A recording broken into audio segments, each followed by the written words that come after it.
नमस्कार साथियों, एक बार पुनः सभी का स्वागत है हमारे चैनल में। आज हम बात करने जा रहे हैं उपवाक्य यानी क्लॉज के बारे में बात करेंगे। इससे पहले हमने वाक्य के बारे में देखा और वाक्य के बारे में समझा था कि वाक्य में दो भाग होते हैं, एक उद्देश्य होता है, दूसरा विधेय होता है। आपका उद्देश्य यानी कर्ता आपका उद्देश्य वाला भाग है, बाकी बचा हुआ जो भाग होता है कर्ता के बाद वो आपका विधेय कहलाता है। आप जरूर से उस वीडियो को देखिएगा। साथ में हमने देखा था कि वाक्य अर्थ के आधार पर 8 प्रकार के होते हैं और हमने ये देखा था कि रचना के आधार पर जो पूछे जाते हैं अक्षर रचना के आधार पर वो 3 प्रकार के होते हैं, सरल वाक्य, संयुक्त वाक्य और आपका तीसरा मिश्रित वाक्य। ढूंढने के तरीके भी बताए थे कि आप किन कीवर्ड का याद करके उनको पहचान सकते हो आराम से। तो आज भी हमारे पास आज भी कीवर्ड होंगे याद करने के लिए कि हम कैसे उपवाक्यों को पहचानेंगे। तो आप ज़रूर से हमारी वीडियो देखिएगा अंत तक। और साथ में हमने उपवाक्य के बाद एक और टॉपिक ले रखा है, यानी कि विराम चिन्ह। विराम चिन्ह से भी अक्सर प्रश्न पूछ लिया जाता है, सीधा पूछ लिया जाता है कि पूर्ण विराम इनमें से कौन सा है, आपका विस्मयादि बोधक चिन्ह कौन सा है। ये पूछे जाते हैं अक्सर। कई लगते आसान है, लेकिन हम जब ऑप्शन में देखते हैं एक ही प्रकार के देखते हैं तो कहीं कन्फ्यूजन हो सकता है। तो वो कन्फ्यूजन ना हो उसी के लिए पूरा विराम चिन्ह का टॉपिक भी आपके लिए लेके आए हैं। तो आप बने रहेगा अंत तक और देखिएगा पूरी वीडियो। आइए बात करते हैं यानी कि उपवाक्य यानी क्लॉज। अब देखो उपवाक्य क्या होता है। जब किसी वाक्य में एक से अधिक समापिकाएं क्रिया हो जाती हैं तो वह वाक्य क्या हो जाता है, वो आश्रित उपवाक्यों में बढ़ जाता है। तो वह जो वाक्य होता है वो आश्रित उपवाक्यों में बढ़ जाता है या उपवाक्यों में बढ़ जाता है जब एक से अधिक समापिकाएं क्रिया उसमें हो जाती हैं। तो जो केंद्र होता है उसे हम प्रधान वाक्य कहते हैं। उस वाक्य में जो मेन आपका केंद्र होगा उसे हम प्रधान वाक्य या प्रधान उपवाक्य कहेंगे। और बाकी जो बचे हुए जो समापिकाएं हैं उनको उपवाक्य या आश्रित उपवाक्य कहते हैं ध्यान से समझिएगा। मैंने कहा कि जब एक वाक्य में एक से अधिक समापिकाएं क्रियाएं होती हैं तो जो मेन होता है, जो मुख्य होता है, जो केंद्र होता है उसे हम प्रधान वाक्य, और जो बचे हुए जो भाग हैं उनको आश्रित उपवाक्य कहते हैं। आश्रित उपवाक्य कहते हैं या उपवाक्य कहेंगे। तो ध्यान से समझिएगा।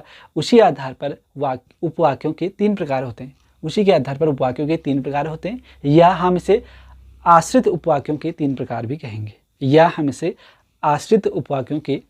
कहेंगे, देखो मैंने आपसे कहा ना, जब कोई वाक्य में एक से अधिक समापिकाएं क्रिया हो जाती हैं तो फिर वो वाक्य उपवाक्यों में बढ़ जाता है। तो उसका जो मेन केंद्र होगा उसे हम प्रधान वाक्य कह देंगे या उसे हम प्रधान उपवाक्य भी कह सकते हैं। और जो बचे हुए जो समापिकाएं क्रियाएं हैं उनको हम उपवाक्य या आपका आश्रित उपवाक्य कहते हैं। तो उपवाक्यों के 3 प्रकार या आश्रित उपवाक्यों के 3 प्रकार यही होंगे जी। तो मैंने आपको परिभाषा बता दी है।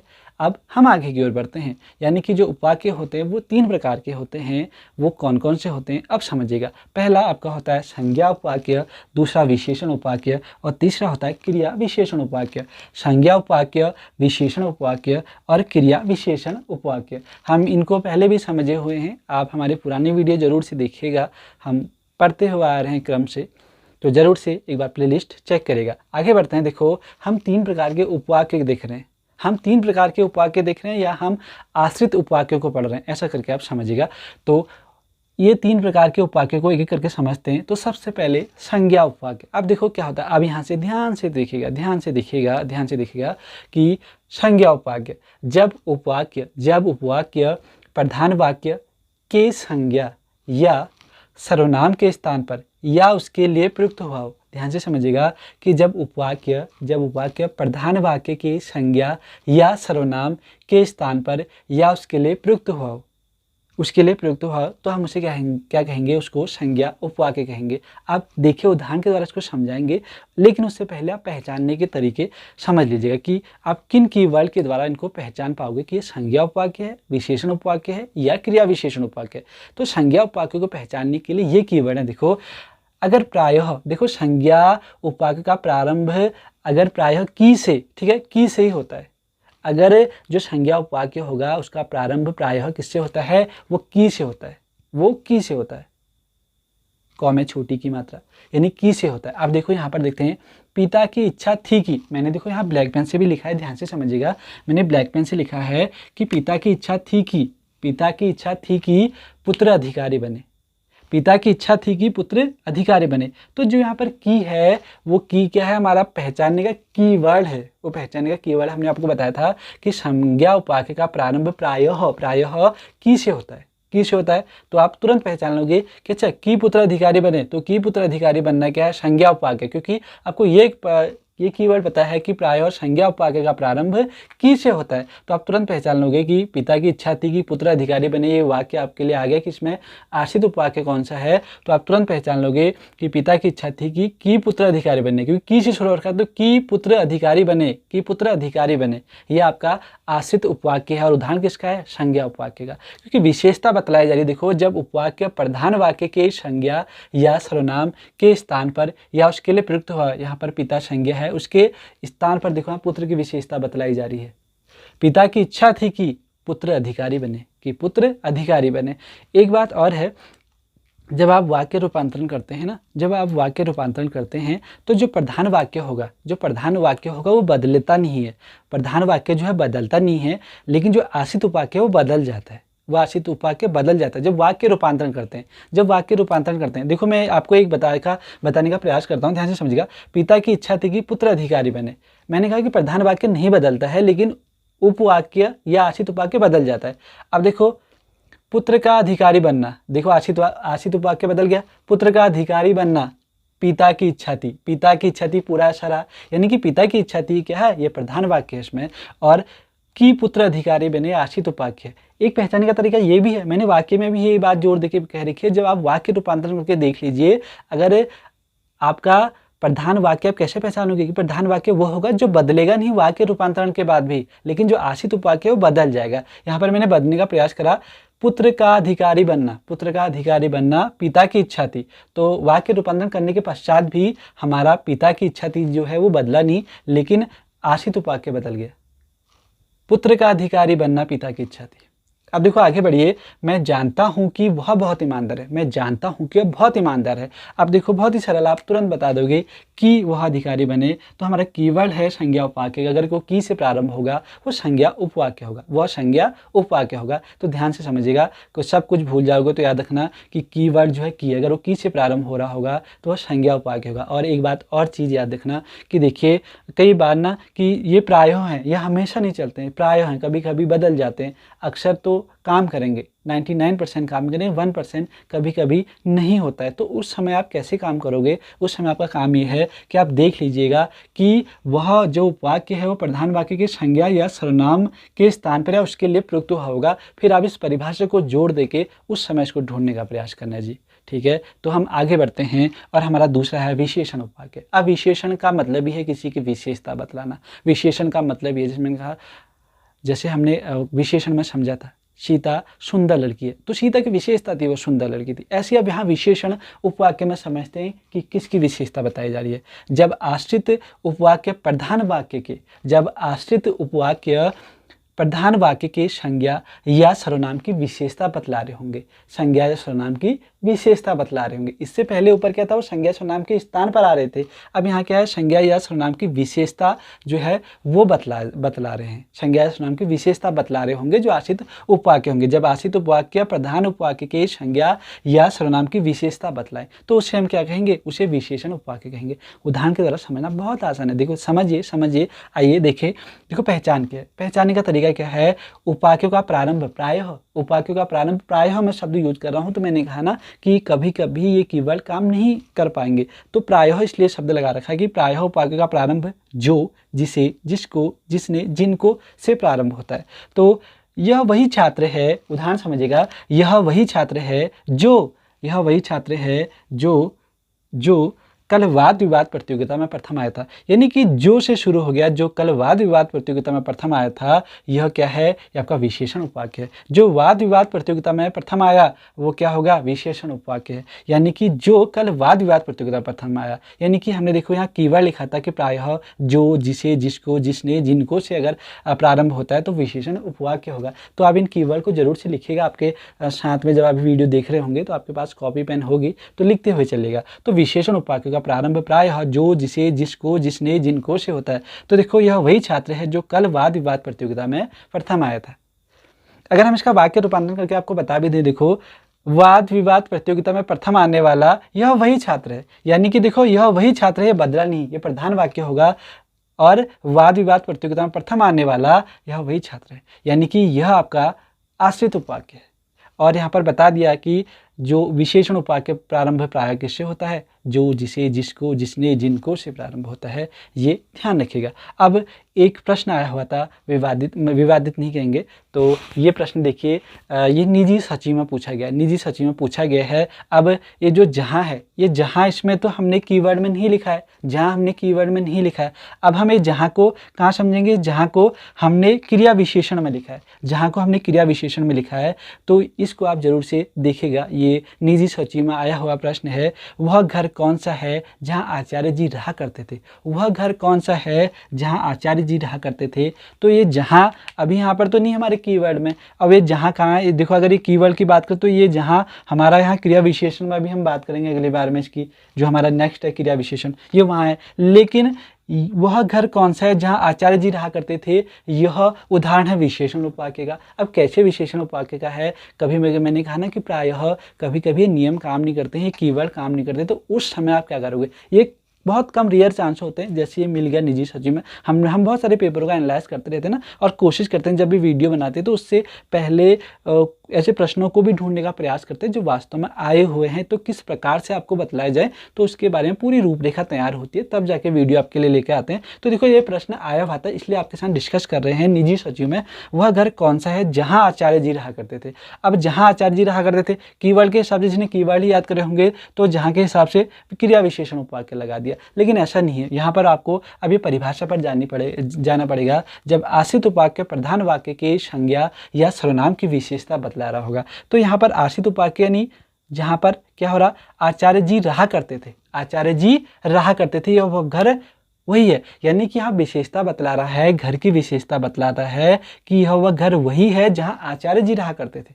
यह जो घर है ना, घर, यह वही घर है जहाँ आचार्य जी रहा करते थे, यानी उस घर की विशेषता बतला रहे हैं, उस घर की विशेषता बतलाई जा रही है कि यह वही घर है जहाँ आचार्य जी रहा करते थे, यानी कि उस घर की विशेषता बतलाया जा रहा है। जब आश्रित उपवाक्य प्रधान वाक्य के इस घर की, यानी प्रधान वाक्य यानी ये प्रधान वाक्य है, जो घर की विशेषता क्या हो रही है, देखो जब आश्रित उपवाक्य प्रधान वाक्य की संज्ञा या सर्वनाम, संज्ञा या घर एक संज्ञा है, की विशेषता यहाँ पर बतलाई जा रही है, ये वही घर है जहाँ आचार्य जी रहा करते थे, तो आपका वह क्या कहलाएगा, विशेषण उपवाक्य कहलाएगा। तो जरूर से इसको आप ध्यान दीजिएगा जी, ध्यान दीजिएगा। आप लोग भी सर्च करेगा और भी आपको ये अच्छे से समझ में आएंगे। तो पुराने जो पेपर हुए हैं उनमें अगर प्रश्न पूछेंगे तो उनको सॉल्व करिए, आपके पास प्रैक्टिस सेट होगी उसमें से सॉल्व करिए, तभी जाके आपके कन्फ्यूजन ये दूर होंगे। तो हम बहरहाल आगे बढ़ते हैं। अब क्रिया विशेषण उपवाक्य की ओर आते हैं। क्रिया विशेषण उपवाक्य की ओर आते हैं। देखो जब आश्रित उपवाक्य प्रधान वाक्य की क्रिया की विशेषता बतलाए, अब देखो यहाँ पर क्रिया की विशेषता बतलाई जा रही है। अभी तक ऊपर संज्ञा जो हमने उपवाक्य देखा था उसमें संज्ञा सर्वनाम के स्थान पर आश्रित उपवाक्य में जो है क्या हो रहा था कि स्थान पर उसके लिए प्रयुक्त हो रहे थे। यहाँ पर क्या था, संज्ञा या सर्वनाम की विशेषता बतलाई जा रही थी आश्रित उपवाक्यों में। अब क्रिया विशेषण उपवाक्यों में क्या हो रहा है कि जब आश्रित उपवाक्य प्रधान वाक्य की क्रिया, प्रधान वाक्य की क्रिया की विशेषता बतलाएगी। अब क्रिया की विशेषता बताने वाले शब्द क्रिया विशेषण कहलाते हैं। हम पढ़े हैं हमने इससे पहले, आप जरूर से देखिएगा हमारी वीडियो को। तो जब आश्रित उपवाक्य प्रधान वाक्य की क्रिया की विशेषता बतलाए। अब आगे बढ़ते हैं। देखो इसकी पहचानने के तरीके, प्रायः क्रिया विशेषण का प्रारंभ किन से होता है। देखो क्योंकि, जितना, जैसा, जब, जहाँ, जिधर, अगर, यदि, यद्यपि, ज्यों ही। एक बार दोबारा रिपीट करता हूँ, क्योंकि, जितना, जैसा, जब, जहाँ, जिधर, अगर, यदि, यद्यपि, ज्यों ही, अगर प्रायः ये शब्द आते हैं तो आपका वह उदाहरण किसका होगा, वो क्रिया विशेषण उपवाक्य का होगा।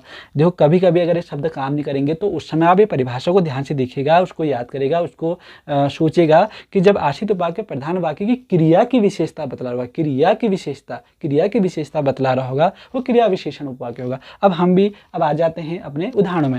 जब वर्षा हो रही थी, जब वर्षा हो रही थी, तो ये तो पता लग गया कि जब वर्षा हो रही थी। देखो जब हमारा कहाँ पर है, ये कीवर्ड में हमारे क्रिया विशेषण का, तो जब वर्षा हो रही थी ये आपका आश्रित उपवाक्य हो गया जी, आश्रित उपवाक्य हो गया। बाकी बचा हुआ भाग क्या, तब मैं कमरे में था, ये प्रधान वाक्य होगा, ये हमारा क्या होगा, ये प्रधान वाक्य है जी।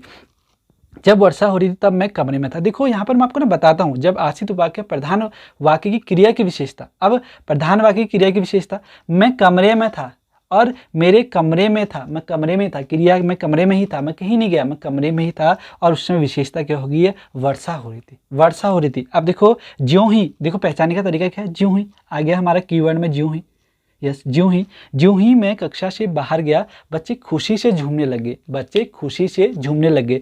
अब देखो झूमना क्रिया है, झूमना भी एक क्रिया है, तो देखो ज्यों ही मैं कक्षा से बाहर गया, ये आपका क्रिया विशेषण उपवाक्य होगा। क्यों, क्योंकि ज्यों ही से प्रारंभ हो रखा है, प्रायः हमने जो शब्द आपको बताए हैं। तो ज्यों ही मैं कक्षा से बाहर गया, ये आपका आश्रित उपवाक्य यानी क्रिया विशेषण उपवाक्य हो गया। बच्चे खुशी से झूमने लगे, प्रधान वाक्य हो गया। यानी प्रधान, यहाँ पर लिखा ना प्रधान वाक्य की क्रिया की विशेषता बतलाए। अब प्रधान वाक्य की क्रिया झूमना हो गया। इस झूमने की विशेषता देखो, बच्चे झूम रहे हैं, और झूम कब रहे हैं, इस झूमने की विशेषता क्या, देखो इस झूमने की विशेषता क्या हो रही है कि बच्चे कक्षा से ज्यों ही मैं कक्षा से बाहर गया बच्चे खुशी से झूमने लगे। बच्चे झूमने लगे हैं, बच्चे झूमने कब लगे हैं, जब मैं कक्षा से बाहर गया, मैं कक्षा से बाहर गया, यानी कि झूमने की प्रक्रिया नहीं, वो क्रिया की विशेषता क्या हो रही है यहाँ पर, मैं बाहर जाने से उसकी विशेषता आ रही है। मेरे बाहर जाने से मैंने क्रिया क्या करी, मैंने क्रिया क्या करके मैं बाहर चला गया, मेरी बाहर जाने की क्रिया हो गई है और बच्चे खुशी से झूमने लगे, बच्चे खुशी से झूमने लगे हैं। तो यहाँ पर क्या होगा, क्रिया विशेषण उपवाक्य होगा। ध्यान से समझिएगा, जिस समय कीवर्ड काम नहीं कर रहे होंगे, देखो जैसे यहाँ पर हमारा कीवर्ड काम नहीं कर रहा निजी सचिव में, देखो मैं हर चीज़ मेंशन करता हूँ कि किसी भी बच्चे का कुछ ना छूटे। तो यहाँ पर वह घर कौन सा है जहाँ आचार्य जी रहा करते थे। अब देखो जहाँ हमारे कीवर्ड में प्रायः हमने लिखा है कि क्रिया विशेषण उपवाक्य में, क्रिया विशेषण उपवाक्य में, लेकिन ये आपका विशेषण उपवाक्य का उदाहरण हो गया, वह घर कौन सा है जहाँ आचार्य जी रहा करते थे। अब देखो यहाँ कीवर्ड ने काम नहीं करा, तो फिर यहाँ पर हमारी परिभाषा काम करती है। जब आश्रित उपवाक्य प्रधान वाक्य की संज्ञा या सर्वनाम की विशेषता बतलाए तब उसे हम विशेषण उपवाक्य कहेंगे। तो यहाँ पर कोई विशेषता ये थी कि वह घर कौन सा है जहाँ आचार्य जी रहा करते थे, तो उस घर की विशेषता बतला रहे, आचार्य जी वहाँ रहा करते, उस घर में रहते थे, वो विशेषता उस घर की, तो वो आपका विशेषण उपवाक्य होगा। यहाँ पर क्रिया की विशेषता नहीं बतलाई, यहाँ क्रिया नहीं है, घर क्या है, क्रिया नहीं है, घर आपका संज्ञा है, घर आपका संज्ञा है, क्योंकि यहाँ बता रखा है ना कि संज्ञा या सर्वनाम की विशेषता बतलाए। तो इस चीज़ पर आप जरूर से ध्यान दीजिएगा जी। आगे बढ़ते हैं, यहाँ पर जहाँ जहाँ वे गए उनका स्वागत हुआ, जहाँ जहाँ वे गए उनका स्वागत हुआ। तो देखिए जहाँ जहाँ आपका क्या होगा, जहाँ से शुरू हो रखा है, तो एक क्रिया विशेषण उपवाक्य हो गया। जहाँ जहाँ वे गए उनका स्वागत हुआ, जहाँ जहाँ वे गए, जहाँ जहाँ वे गए उनका स्वागत हुआ। तो जहाँ जहाँ वे गए वो क्रिया विशेषण उपवाक्य होगा, उनका स्वागत हुआ यानी कि वो प्रधान वाक्य होगा। ये ध्यान से समझिएगा। हमने इस उपवाक्य में 3 प्रकार के उपवाक्य देखे, हमने 3 प्रकार के आश्रित उपवाक्य देखे, संज्ञा उपवाक्य, विशेषण उपवाक्य और क्रिया विशेषण उपवाक्य। जरूर से आप इनको लिखते हुए चलेगा, जहाँ समझ में नहीं आता थोड़ा सा पीछे करिए, वीडियो पीछे करिए, रिकैप करिए, फिर देखिएगा आपका वो जो कॉन्सेप्ट जो अगर नहीं जुड़ पा रहे हैं कभी, तो फिर जुड़ जाएंगे। और जो हमारी जो श्रृंखला चली है ना, उस श्रृंखला के अकॉर्डिंग ही अपने नोट्स बनाएगा। कई बच्चे हमारे, कई विद्यार्थी जो अभी प्रतियोगिता की तैयारी कर रहे हैं, प्रतियोगी परीक्षाओं की तैयारी कर रहे हैं, वो नोट्स बनाते हुए भी चल रहे हैं। उनके हमें अक्सर सुझाव भी आते हैं, अक्सर अपनी क्वेरी भी उनकी आती हैं, हम लगातार उनके टच में भी रहते हैं।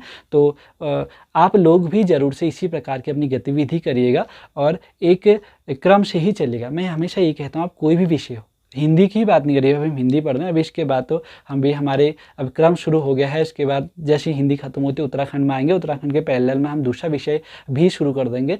तो जो भी आप वीडियो देख रहे हैं, चाहे वो इतिहास हो चाहे हिंदी हो, कुछ भी आप पढ़ें तो क्रम के अनुसार ही उनको पढ़ेंगे तो वह ज़्यादा समझ में आता है जी।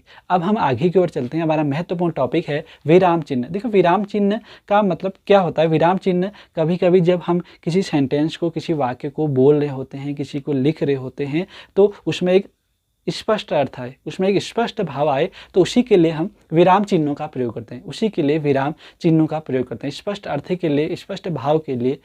तो उसमें क्या है, एक विराम चिन्हों का प्रयोग करा जाता है। ये विराम चिन्ह अक्सर पूछ लिए जाते हैं, बहुत सरल तरीके से पूछ लिए जाते हैं। जैसे देखो ये दे देंगे आपको 4 ऑप्शन, चलो यही दे देंगे, ठीक है, ये 4 ऑप्शन लगातार दे देंगे, उसमें से पूछ रहा है अर्ध विराम, इसमें से अर्ध विराम चिन्ह कौन सा है। तो फिर आपको छाड़ना होगा। तो ये कन्फ्यूजन ना हो, कुछ एक दो चीज़ें भी मैंने लिखी हैं जो महत्वपूर्ण है, वो भी आपको इसी विराम चिन्हों के द्वारा पता चल जाएगी। तो मैं आपको बता रहा हूँ, एक करके शुरुआत करते हैं। देखो, पूर्ण विराम यानी अंग्रेजी में फुल स्टॉप, दोनों भाषाओं में याद करिएगा। पूर्ण विराम यानी अंग्रेजी में फुल स्टॉप कहते हैं जी। फुल स्टॉप अंग्रेजी में तो फुल स्टॉप ऐसे लगाते हैं, देखो अंग्रेजी में फुल स्टॉप जी ऐसे लगाते हैं, लेकिन हिंदी में फुल स्टॉप लगाने के लिए ये डंडा होता है जी। देख ध्यान से देखिएगा, ये रेखा होती है। तो पूर्ण विराम कहेंगे यानी फुल स्टॉप कहेंगे तो ये होगा हिंदी में। अंग्रेजी में फुल स्टॉप इस प्रकार का होता है, ये जरूर से ध्यान रखिएगा। तो पूर्ण विराम, जैसे राम ने फल खाया, राम ने फल खाया, तो राम ने फल खाया तो हमने पूर्ण विराम लगा दिया जी। राम ने फल खाया, ये हमने पूर्ण विराम लगा दिया। आगे बढ़ेंगे, देखो अर्ध विराम यानी सेमीकोलन, बहुत आसान होते हैं ये, बहुत आसान होते हैं। देखो अर्ध विराम कहाँ पर को अर्ध विराम, देखो इसके नियम कई होंगे, कहाँ कहाँ प्रयोग होते हैं, इसके कई नियम होंगे। हमने नियम नहीं लिखे, हमने केवल आपको इस वीडियो के माध्यम से ये बताने का प्रयास करा है कि अर्धविराम का साइन ऐसा होता है जी। एक उदाहरण जो अक्सर पूछा जाता है, ये भी ग्रुप सी में पूछा गया प्रश्न है कि MA B.Ed छांटना था कि शुद्ध कौन सा लिखा है। MA B.Ed छांटना था, शुद्ध कौन सा लिखा है। तो देखो M लाघव चिन्ह, A लाघव चिन्ह, फिर अर्धविराम, B लाघव चिन्ह, एड। तो इस प्रकार से लिखा जाता है MA B.Ed को। अगर आ गया ना ये शुद्ध वर्तनी इसमें से छाटने की, शुद्ध वाक्य इसमें से शुद्ध वर्तनी छाटिए, तो MA B.Ed ऐसे लिखते हैं। देखो हमने कैसे प्रयोग किया अर्धविराम का, यहाँ पर को प्रयोग कर रखा है। देखो M लाघव चिन्ह, A लाघव चिन्ह, अर्धविराम, ये आपका अर्धविराम हमने यहाँ पर लगा रखा है। फिर B लाघव चिन्ह, एड। इस प्रकार से लिखा जाता है। ये उदाहरण था ग्रुप सी का एग्जाम में पूछा गया था, तो हमने लिख दिया आपको कि आपको भी अगर कहीं इस प्रकार का प्रश्न आपके संज्ञान में आए या फिर जब आप एग्जाम में बैठे होंगे तो उस समय आपको दिखे तो उत्तर ये सही होगा जी, ध्यान रखिएगा। अब बढ़ते हैं अल्प विराम। देखो अंग्रेजी में अल्प विराम को कॉमा कहते हैं। मैंने कहा ना आप हिंदी अंग्रेजी दोनों में याद करेगा, बस केवल यहाँ पर को अंतर आ जाता है फुल स्टॉप में। फुल स्टॉप अंग्रेजी का बदल जाता है और पूर्ण विराम आपका ये हो जाता है हिंदी में, और लगभग यही सेम रहते हैं। जैसे अल्प विराम अंग्रेजी में कॉमा कहते हैं, तो कॉमा इस प्रकार से हम लगाएंगे, जैसे अच्छा अब मैं चलता हूँ, अच्छा अब मैं चलता हूँ। तो आपको स्वयं पढ़ाई करनी है। अच्छा मैं चलता हूँ, तो देखो अच्छा, तो अच्छा को के बाद जो मैंने यहाँ कॉमा लगाया, अल्प विराम लगा रखा है, अब मैं चलता हूँ, तो यहाँ प्रयोग हुआ जी। लास्ट में मैंने क्या लगा रखा है, पूर्ण विराम लगा रखा हो, ध्यान से देखिएगा। अब देखो प्रश्नवाचक चिन्ह बहुत आसान होता है। प्रश्नवाचक चिन्ह लगाना बहुत आसान होता है। तो ये देखिए हमने एक चिन्ह बनाया, उसके नीचे बिंदु रख दिया, ये हमारा प्रश्नवाचक चिन्ह है। यानी कि तुम कहाँ जा रहे हो, तुम कहाँ जा रहे हो, तुम कहाँ जा रहे हो, बताओ जी तुम कहाँ जा रहे हो। तो हमने ये चिन्ह लगा दिया आपका प्रश्नवाचक का, ध्यान से देखिएगा। अक्सर ऐसा भी दे सकते हैं, कोई भरोसा नहीं है, ऐसा दे एक ऐसा ऑप्शन भी दे सकते हैं, एक ऐसा भी दे सकते हैं। तो आपका शुद्ध क्या होगा, ये होगा जी। अब बढ़ते हैं विस्मयादि बोधक चिन्ह। विस्मयादि बोधक हमें जैसे कैसे यूज होगा, जैसे हर्ष, शोक, घृणा, इस प्रकार के भाव में होता है। तो उदाहरण हमने यहाँ पर लिखा है, देखो विस्मयादि बोधक चिन्ह कैसे, एक आपने पूर्ण विराम वाला लगा, उसके नीचे एक बिंदा लगा दिया, ये आपका क्या हो गया, विस्मयादि बोधक चिन्ह हो गया। वह आप यहाँ कैसे बता रहे, वह आप यहाँ कैसे बता रहे, आहा कितना सुंदर दृश्य, आहा कितना सुंदर दृश्य। Would we have won the match, अंग्रेजी में आपने अक्सर ये वाक्य सुना होगा। जैसे यहाँ पर हमने वाह के बाद जो ये चिन्ह लगा रखा है, ये विस्मयादि बोधक चिन्ह है। अक्सर हर्ष, घृणा, शोक आदि के भाव को प्रकट करने के लिए ये चिन्ह का प्रयोग होता है जी। आगे बढ़ेंगे, अब है उद्धरण चिन्ह। अंग्रेजी में इन्वर्टेड कॉमा, अंग्रेजी में इन्वर्टेड कॉमा यानी कि उद्धरण चिन्ह, दोनों भाषाओं में याद करेगा। उदाहरण देखो, एक है आपका ये डबल कॉमा, एक आपका सिंगल कॉमा। डबल कॉमा मुख्यतः यूज कहाँ पर होगा, जैसे किसी विद्वान की परिभाषा हो गई, जैसे हमने तो यहाँ पर ले रघुकुल रीत सदा चले आए, प्राण जाए पर वचन न जाए। तो इस प्रकार के जो सेंटेंस होते हैं उनको ऐसे लिखते हैं जी उद्धरण चिन्ह के डबल कॉमा द्वारा। जैसे कोई बुक है, कोई होली बुक है, रामचरितमानस एक होली बुक है, तो रामचरितमानस को हमने यहाँ सिंगल इन्वर्टेड कॉमा से लगा दिया जी। ऐसे कई उदाहरण, नियम देखो कई होंगे, मैं केवल आपको इन चिन्हों को अवगत करा रहा हूँ। इस वीडियो के माध्यम से आपको यही बतलाना है कि उद्धरण चिन्ह इस प्रकार के होते हैं, ये चिन्ह होते हैं, यही पूछा जाता है, बाकी उदाहरण नहीं पूछे जाते, लेकिन आपको पता होना चाहिए कहाँ कैसे लगते हैं जी। आगे बढ़ेंगे, योजक चिन्ह। योजक चिन्ह को अंग्रेजी में हाइफन कहते हैं। योजक चिन्ह को अंग्रेजी में हाइफन कहते हैं। देखो हाइफन यानी कि एक डैश छोटा होता है, बहुत बड़ा डैश छोटा डैश होता है। यानी कि जय पराजय, जैसे हम सामाजिक पदों में यूज करते हैं, जय पराजय, भाई बहन, माता पिता, शूर असुर, तो हमारे क्या हो गए, योजक चिन्ह हो गए। ठीक है, योजक चिन्ह यानी हाइफन, छोटा होता है, देखो जय पराजय हमने यहाँ पर करके देखा। इसके बाद ही सेम देखो निर्देशक चिन्ह यानी डैश, निर्देशक चिन्ह यानी डैश। देखो ये थोड़ी बड़ा होता है, ये बड़ा होता है, देखो योजक चिन्ह से बड़ा होता है निर्देशक चिन्ह। प्रायः कैसे देखो यूज कैसे करेंगे, जैसे रमेश, अब यहाँ पर संवाद के तौर पर इसका उदाहरण का, जैसे रमेश तुम कहाँ रहते हो, रमेश तुम कहाँ रहते हो, उसके हम रमेश कह रहा है मैं अल्मोड़ा रहता हूँ। फिर सुरेश तुम यहाँ क्यों आए हो। तो इस प्रकार के जो डैश लगाए हैं इसे निर्देशक चिन्ह कहते हैं। इसे क्या कहते हैं, निर्देशक चिन्ह। अंतर है देखो, योजक चिन्ह छोटा होता है, निर्देशक चिन्ह तो बड़ा होता है, ये अंतर है। आएगा निर्देशक चिन्ह तो आप ये छांटेगा। हंस पद या त्रुटिबोधक, कभी कभी क्या होता है हम लिखते हैं जल्दीबाजी में कुछ शब्द छूट जाता है, तो उनको पूर्ण करने के लिए, उसको लगाने के लिए हंस पद या त्रुटिबोधक चिन्ह का प्रयोग होता है। जैसे स्वतंत्रता हमारा अधिकार है, लेकिन मुझे याद आई स्वतंत्रता हमारा जन्मसिद्ध अधिकार है, जन्मसिद्ध में लिखना भूल गया, तो फिर मैं कैसे करूँगा, तो इस हंस पद या त्रुटिबोधक का साइन लगाऊंगा, ये साइन लगाऊंगा और जन्मसिद्ध ऐसे लिख दूंगा जी। तो स्वतंत्रता हमारा जन्मसिद्ध अधिकार है। अब मेरा वाक्य पूर्ण हो जाएगा जी। अब बढ़ते हैं रेखांकन या अधोरेखन चिन्ह। रेखांकन या अधोरेखन चिन्ह लग थोड़ी टफ रहा है, इसको अंग्रेजी में याद कर लीजिए, अंडरलाइन। अधोरेखन या रेखांकन यानी अंडरलाइन। अब अंडरलाइन आप समझ गए, जैसे गोदान उपन्यास, मुझे गोदान को अंडरलाइन करना है, मुझे गोदान को अंडरलाइन करना है, यानी मैंने रेखांकन कर दिया या अधोरेखन कर दिया, इसे हम अंडरलाइन कहते हैं। तो गोदान को मैंने अंडरलाइन कर दिया। तो ये ध्यान दीजिएगा, देखो जैसे निर्देशक चिन्ह या हाइफन था ना बीचों बीच थे, आपका जो रेखांकन होता है वो नीचे होता है जी। अब बढ़ेंगे लाघव चिन्ह की ओर, यानी sign of abbreviation. Sign of abbreviation का प्रयोग देखो कैसे करेंगे, ये होता है साइन। अब जो ईसा पूर्व, अब मैं हमेशा जब कभी हमने लिखा ना 326 ईसा पूर्व, 326 ईसा पूर्व, अब ईसा पूर्व पूरा नहीं लिखते, ई लाघव चिन्ह, पू लाघव चिन्ह, ऐसे करके, जैसे ईसवी लिखते हैं, आपने देखा ना ईसवी लिखते, जैसे 1526 ईसवी लिखा, अब ईसवी पूरा नहीं लिखते, ई स वी पूरा नहीं लिखते, खाली ई फिर एक डॉट लगानी है। डॉट क्या है, वो आपका लाघव चिन्ह है। वो डॉट क्या है, जैसे ईसवी वो एक लाघव चिन्ह का है। तो ध्यान रखिएगा, लाघव चिन्ह जैसे ईसा पूर्व का मैंने यहाँ उदाहरण लिखा है, तो ई लाघव चिन्ह, पू लाघव चिन्ह, यानी कि उसको पूरी फॉर्म देखें तो ईसा पूर्व होता है जी। आगे देखिए लोप चिन्ह।